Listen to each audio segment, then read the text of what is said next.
கணவனோ இல்லை கணவன் மனைவி 2 பேருமே சம்பாதிக்கிற வீட்டில் அதிகமாக கேட்கப்படுற கேள்வி, கார் இல்லையா உங்கள் வீட்டில்? இன்னும் ட்ரெயினில் பஸ்லையா போயிட்டுருக்கீங்க? ஒரு ஏசி கூட மாட்டலையா? ஃபேனில் எப்படி நீங்கள் வாழ்கிறீங்க? சம்மர்லலாம் எப்படி சர்வைவ் பண்ணுறீங்க? ஒரு நல்ல பைக் வாங்கக்கூடாது, இன்னும் சைக்கிளில் போய்கிட்டு இருக்கீங்க. அப்படி வாங்குகிற சம்பளத்தெல்லாம் பிசுனாரித்தனம் பண்ணி என்ன தான் பண்ணுறீங்க? கோட்டை கட்டுறீங்களான்னு கேட்பாங்க. உண்மைதான். அசையும் சொத்தான காரோ பைக்கோ எங்ககிட்ட இல்லை.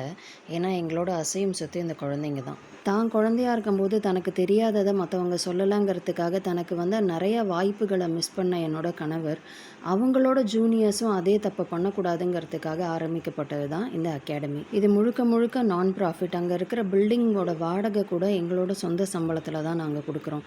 கணவர் மாதிரியே ஜூனியர்ஸ்க்கு உதவி பண்ணணும்னு நினைக்கிற இன்னும் சில பேர் அவங்களால முடிஞ்ச தொகையை மாதமோ எப்போ முடியுமோ அப்போ அனுப்புவாங்க. அதையும் சேர்த்து இந்த குழந்தைங்களோட ஃப்யூச்சரில் இன்வெஸ்ட் பண்ணியிருக்கோம்.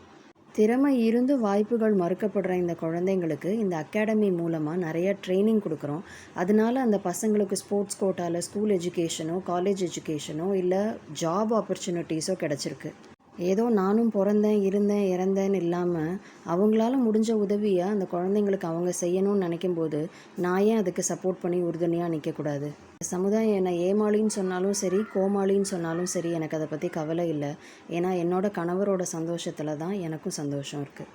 அவங்களோட எண்ணம் உயர்வாக இருக்கிறதுனால நானும் அவங்களுக்கு உறுதுணையாக இருக்கேன்.